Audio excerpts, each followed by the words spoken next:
Hi, I'm Marty Nemko. Standard Time Management Advice urges that you first write your personal mission statement. I believe there is a valuable preceding step, and that is getting clear on your guiding principles. I'm going to give you 3 questions that I think should help you identify yours. And it may help if I provide a sample answer, including its rationale. And I'm going to use myself as the basis for that sample answer, because I know myself better than I know anyone else, and I thought a fair amount about my own life's guiding principles. The first of the 3 questions is, where should you most devote your time and money? And here's my sample answer. At the risk of turning off most of you viewers, I don't understand why family should trump all. After all, we're thrust into our family of origin at random, and while we do choose our friends and romantic partners, if their needs or potential to profit from our efforts aren't the greatest, shouldn't we devote our efforts to people and cause with greater potential to profit? Hence, my guiding principle is to spend as much time as possible making the biggest difference. For example, I've written 1,301 articles for Psychology Today, and this talk is based on that. And those have gotten over 7 million views. And I'm very grateful for that because it greatly enhances my sense of worthiness. And that leads to a corollary of my guiding principle, that is to make the greatest difference. My worth as a human being depends largely on how big a difference I've made, and that view stands in contrast to the often made assertion that we're worthy mainly by being, not doing. I couldn't disagree more.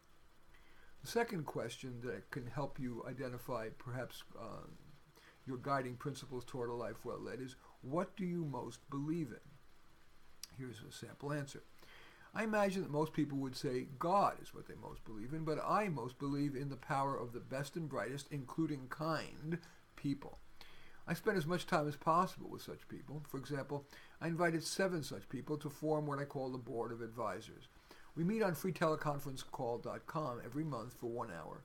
And the format's simple. I simply ask, who has a problem or idea they'd like to share on which they'd like the group's reaction?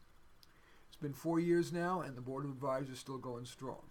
And it seems clear that we have all derived more benefit and thus can be more contributory than if the group consisted of a less select group. Similarly, I invest in companies that attract the best and brightest and that I believe make the world net a much better place. It may be surprising, my largest investment is in Amazon. I am well aware that the media criticizes Amazon because it requires its employees to work hard, but I value hard work. More important, as a utilitarian, I consider the net impact of a company, a policy or whatever. And Amazon makes available to the world nearly every imaginable product, easily curatable, deliverable to your door at a low price.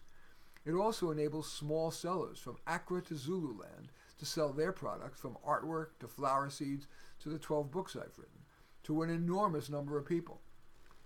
The third question is, how do you want to spend your time? I guess there's 4 questions I'm going to share with you. Yeah. So the third one is, how do you want to spend your time? In light of my previous answer, it may surprise you that I care little about making money. I care much more about spending as much time as possible using my best abilities to make the biggest difference possible, whether or not it pays me. Hence, I'm doing these YouTube videos for which I don't get paid, and even for my 1,300 Psychology Today articles, I get paid less per hour than I could have made flipping burgers. And I don't get paid at all for hosting my KALW radio show, that's NPR San Francisco, called Work with Marty Nemko, even though I'm in my 30th year doing it, and I am not shy about negotiating. Indeed, I've written a number of articles on negotiation. For example, compensation negotiation for employees. You can Google it, you'll find it. Compensation negotiation for employees. And the final question that can help you identify your guiding principles is, what socio-political economic system do you most believe in? Society's mind molders, the schools, colleges, and media, have been largely appropriated by the left.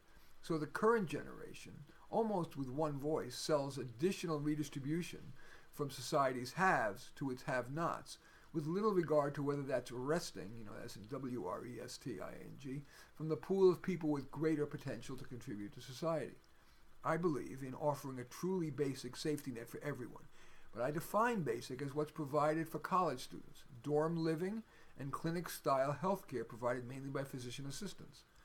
Beyond that, I believe resources should be allocated to those with above-average potential to contribute to society, where possible, leaving that to the free market, which tends to do that with, as Adam Smith called it, the invisible hand of the market, people voting with their feet.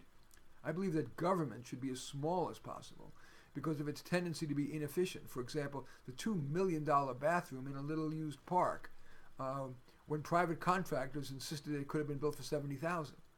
Now multiply that by the trillions of dollars that the government spends of our money, and it's mind-boggling how much of our money it wastes. The takeaway? Here, as we begin 2019, it's not a bad time to develop your foundational guiding principles, and maybe this little talk will help you identify yours.